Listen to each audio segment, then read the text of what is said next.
Hola, ¿qué tal? En esta ocasión Edicom va a tener el gusto de platicar con la doctora Sabine Flecher. Ella es doctora en lingüística por parte de la Universidad Nacional Autónoma de México. Un gusto estar aquí con usted el día de hoy. Un gusto estar con ustedes, muchas gracias.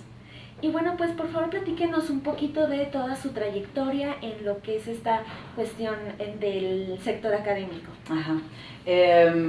Soy alemana, yo tengo una formación inicial en Alemania. En aquella época no se estudiaban licenciaturas en Alemania, sino uno entraba a la universidad y directamente estudiaba una maestría.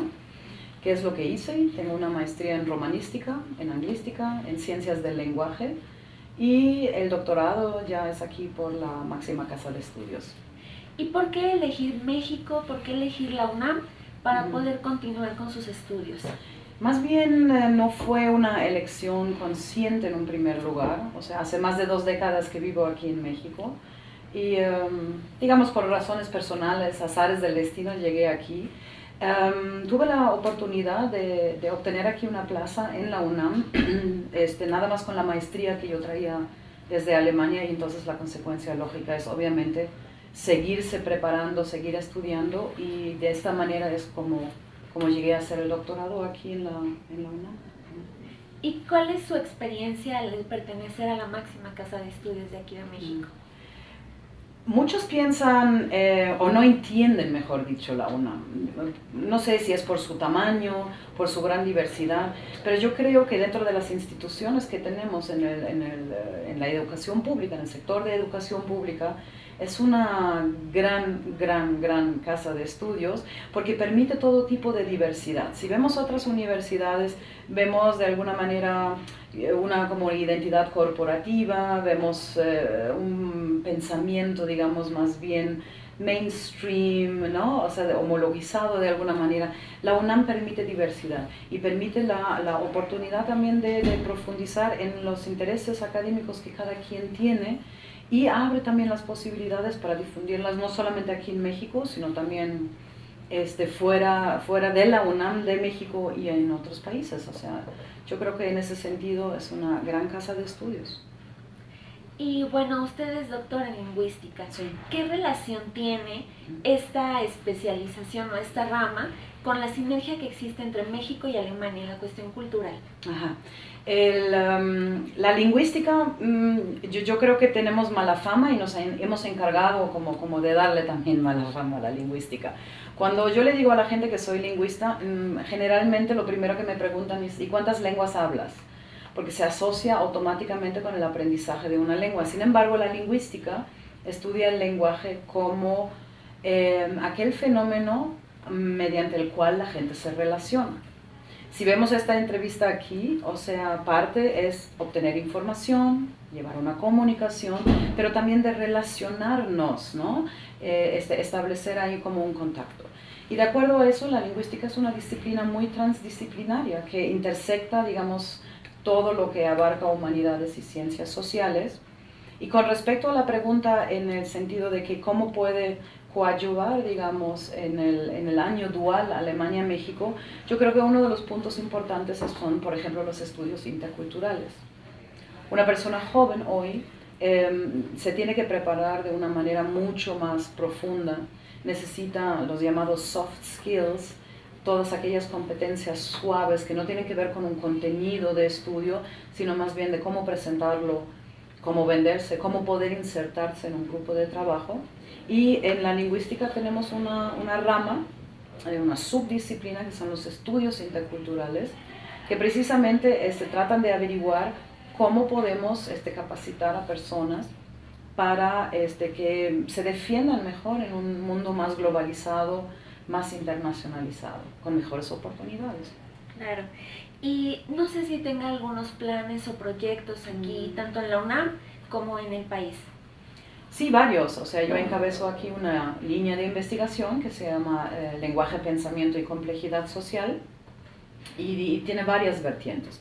O sea, por un lado estamos tratando de capacitar profesores de lengua, en el caso, por ejemplo, de alemán como lengua extranjera, hacia la sensibilización de estos contenidos interculturales de los que hablamos hace un momento, ¿no? Para poder capacitar mejor a la población universitaria, en el sentido de que no es suficiente aprender una lengua, sino necesito también destrezas de cómo moverme mejor, de cómo poder interactuar con personas de otros contextos culturales. Eso sería una vertiente. Por el otro lado, nos interesan todo tipo de estudios sobre la construcción de identidades. Tenemos muchos problemas de ambos lados del Atlántico que compartimos, fenómenos de migración, ciertos problemas sociales que atañen clase social, marginación, quizás discursos hegemónicos, etcétera, donde sí podemos establecer proyectos muy interesantes y de hecho lo estamos haciendo ya. ¿Y de qué manera podría enriquecer el año dual México-Alemania el sector educativo? Yo creo que hay varios niveles, ¿no? Yo personalmente lo veo, por un lado, a un nivel macro, no restringido, digamos, a la educación superior exclusivamente, pero sí fomentando mucho proyectos entre México y Alemania de investigación de todo tipo, no restringido a humanidades, sino todos los campos disciplinares. Y ahí tenemos proyectos muy concretos entre el CONACYT, ¿no? Instituciones de investigación en Alemania. Luego hay niveles medios para fomentar, digamos, un mayor o mejor profundo conocimiento de las respectivas realidades educativas, culturales, donde el año dual puede incidir bastante. Y en un nivel micro yo creo que es todo lo que son estancias, intercambios, que vengan alumnos a pasar aquí una temporada o que mandemos nosotros en intercambio algunos alumnos a Alemania, donde a nivel individual se estrechan las relaciones y fomentan, ojalá, futuras investigaciones. ¿Y qué mensaje daría cómo usted daría a conocer el interés de estudiar lingüística? Porque no es una carrera o una rama muy conocida. Es verdad, y como ya lo había mencionado con anterioridad, frecuentemente malentendida, ¿no? O sea, uno piensa que mínimo tengo que hablar 5 lenguas y en este momento me puedo meter en lingüística.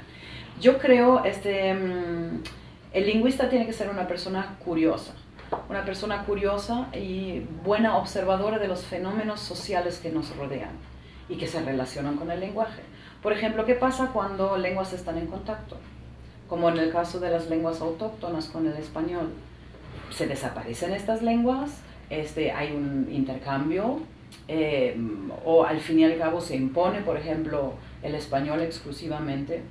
¿Qué pasa con todas estas construcciones discursivas, por ejemplo, en los medios que estamos haciendo? ¿Cómo se construye la figura de un político o cómo se destruye la figura de una persona pública, que todo pasa a través de construcciones discursivas? Entonces, observar muy bien cuáles son los fenómenos que relacionan las personas en nuestra sociedad, ¿sí? Cómo se construyen discursivamente, y a partir de ahí hacer planteamientos. Eso sería para mí la persona ideal para entrar en lingüística. Y por supuesto habría que hacer unos cuantos análisis finos a nivel del lenguaje, que implica conocimientos sintácticos, léxicos, etc. Pero en primer lugar una persona curiosa, atenta, observadora de cómo se relacionan los seres humanos y de cómo construyen su realidad simbólica. Claro. Pues no sé si guste agregar algo más después de que nos amplió un poco el panorama. Nada, o sea, aquí siempre encantados de recibir estudiantes, de orientarlos. Estamos abiertos. Esta máxima casa de estudios es de todos los mexicanos, así que el que tenga curiosidad, que no tengan miedo, acérquense y platiquen con nosotros. Ojalá los podamos orientar y muchas gracias a ustedes. Pues muchísimas gracias por haber compartido esta entrevista con nosotros y con EDICOM. Gracias. Hasta luego.